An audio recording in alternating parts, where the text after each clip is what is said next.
มื้อเดี๋ยวเพิ่นว่าสิตกกะพุ่นเนาะอันนี้ถ้าผู้ชมก็หายสงสัยเนาะ หลายเลยเนาะอันก็ได้มาเรื่องมาใช้แล้วบ่ได้มาอยู่กลัวนี่แหละมันวัดมาใช้ บัดแล้ว วัดมาใช้ พอเพิ่นมาใส่เนี่ยโอ้ยเมื่อยนึงพี่น้องบอกว่าบางจุดมันก็ยะทางบางจุดเพิ่นก็ปูแล้วคนเกะไปแล้วน้ำเซบางไฟโอ้ยังหลายอยู่น้ำไฟสายน้ำเซบางไฟพี่น้องโอ้น้ำยังหลายอยู่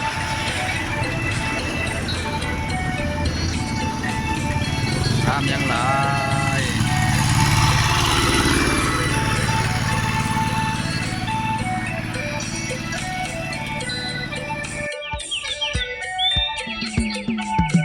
สามแยกขึ้นครัวเซบังไฟโอ้ยไปเฮือนนั่งปองบ้านนาก่อนบัดนี้ไปเบิ่งบ่รู้เพิ่นอยู่บ่เข้าไปเบิ่งเพิ่นอยู่บ่สาวปองบ้านนาเนาะมือซุปเปอร์ลาวมื้อนี้วันพักเพิ่นเฮือนเพิ่นอยู่แถวนี้ล่ะเพิ่นว่าโอ้ยรถนี่ก็ได้เฮือนเพิ่นอยู่แถวนี้ล่ะพี่น้อง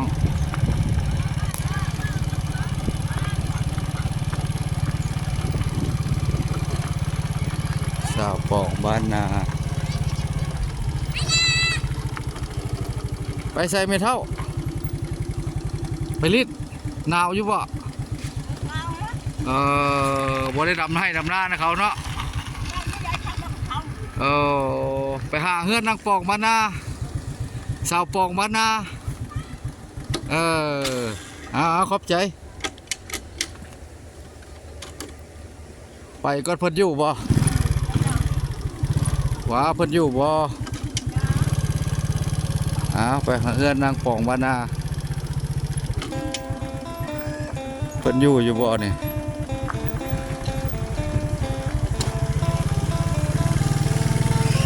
โอ้เพิ่นเฮ็ดคลองนาแซงพี่น้องคลองน้ำนาแซงโอ้เห็นหัวนาแซงเนาะโอ้แถวนี้ก็เป็นบ้านที่ว่าเป็นภัยน้ำท่วมเนาะแต่ว่าส่วนมากเพิ่นจะเฮ็ดนาแซงหน้าปังหน้าปีนี่ถือว่าบ่ได้เฮ็ดหน้าปีนี่ถือว่าเฮ็ดมันกระท่วมเนาะเอาเบิ่งตัวเพื่อนของถือว่าเพิ่นบ่ได้สู้เฮ็ดบ้านเมืองมหาไซนี่ส่วนมากเพิ่นจะเฮ็ดนาแซงเงินน้องปองบ้านนาสิเป็นหลังนี้บ่เนาะเพราะบ้านพระหลอกเพิ่นมาก่อนแล้วเพิ่นอยู่บ่สาวปองบ้านนา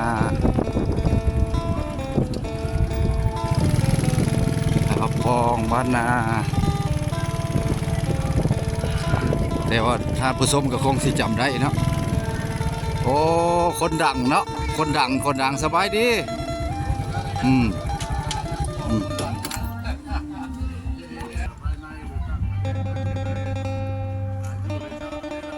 อันนี้ก็เดินบริเวณเฮือนสาวปองบ้านนาเนาะอันนี้ก็เป็นทงหน้าพี่น้องไงกับบ้านนี้ก็หุ้มไปด้วยภูเขาหินปูนเนาะอันนี้ก็คือเฮือนน้องปองบ้านนาหรือว่าสาวปองบ้านนามือซุปเปอร์คนหนึ่งเนาะถือว่าท่านผู้ชมก็คงสิจำได้เพิ่นเข้าขี้ไฟแล้วพ่อ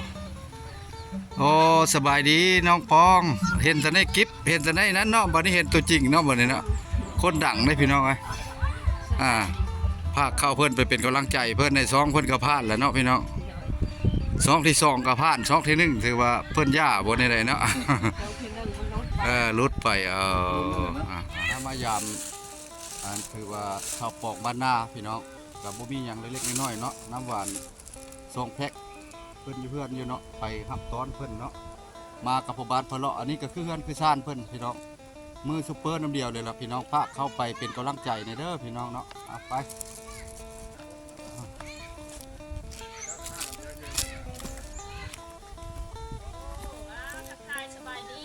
บายดี โอ้เพื่อนอยู่นี่เนาะโอ้เห็นแต่ในคลิปเนาะเพราะว่ามา เงินเพิ่นปุ๊บสูงไว้ วันนี้มายามกับบ่มีหยังหลายได้มีแต่เห็นนี่แหละคนเด็ดหน้าแซงบ่ดอกเนาะจักสิอยู่บ่อยู่ ครับปุ๊บตั้มเป็นฝนมาน้ำท่วม มีหยังก็มอบให้เพิ่นนะเจ้าของบ้านนาเนาะมาสองแถว มือซุปเปอร์เนาะที่ว่ามาจากเมืองตะแคกเป็นคำวันตะได้มาจากบ้านนางฟองบ้านนา เพิ่นก็รับตอนเป็นอย่างดี ใส่เนาะมาใส่เก้า ของบ้านนาพี่น้องก็บ่มีหยังเล็กๆน้อยๆเนาะน้ำหวานส่งเพิ่นก็รับตอนเป็นอย่างดีอยู่เพิ่นนัดหมายมาท่านผู้ชมอันนี้บริเวณเดินเฮือนเพิ่นก็ทรายสวยกับทิศตะวันออกคือทุ่งนาเด้เอาน้ำเอาในลงมาแล้ว เพิ่นก็เอาน้ำเอาในลงมาสู่กินเป็ดนี่ก็โอ้หลายได้นี่เห็นเบาแปรกินเป็ดได้เด็กสิค่าเป็ดน้อย แม่มันอันนี้เนาะถ้าเฮือนได้ไปใส่ถ้าเฮือนเอออันนี้แหละเป็นมือซุปเปอร์น้ำเดียวเนาะพี่น้องเพิ่นก็เป็นอาจารย์สอนครูสอนอยู่ประมาณมัธยมบ่ประถมเนาะเห็นเพิ่นไปซอยเรือเนาะไปกับเบาต้อยแล้วก็เบาเตียงค่ำเนาะเห็นเพิ่นเข้าไปซอยแจกส่งเสื้อแล้วก็เบาขาวม่วนเห็นเรืออยู่ในคลิปก็เบาแปลงก็ติดตามเพิ่นก็ได้นำเฟซมาก็พอดีมาทักทายสบายดีกันมาเยี่ยมมายามมีโอกาสในเพิ่นก็สิได้ลงไปตะแคกกันถือว่าสิได้ไปยามเบาแปลงคือกันกับพ่อบ้านพะเลาะเนาะ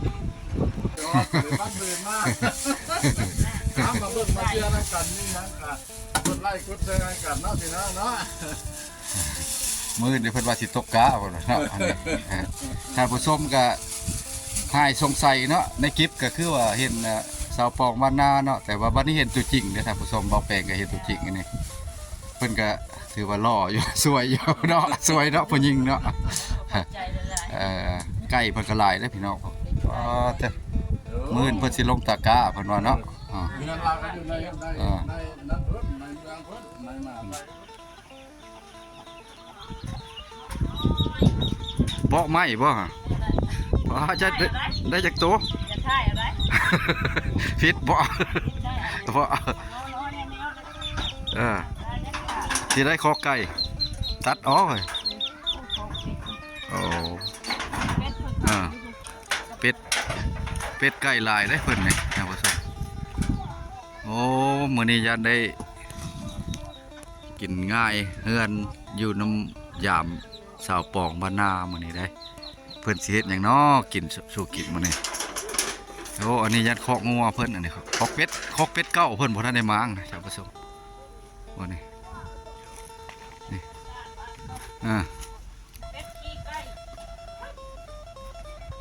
ย่ามัน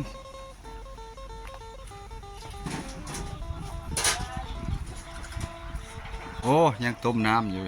เฮ็ดเป็ดไก่สุกินบ่ดอมื้อนี้เนาะเพราะบ้านพอเลาะก็ออกไปนอกมันยังบ่มา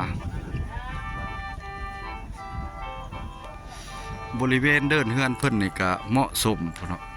พี่น้องพอเหมาะสมกับการเลี้ยงสัตว์เนาะนี่ทุ่งนาเพิ่นก็นาเพิ่นทุ่งนี้นี่เพิ่นสิเอาน้ำเข้าแล้วเพิ่นก็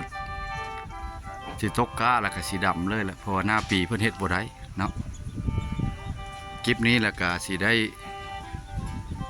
ภาพพี่ภาคน้องเนาะเข้ามาเป็นกำลังใจเพราะว่ามา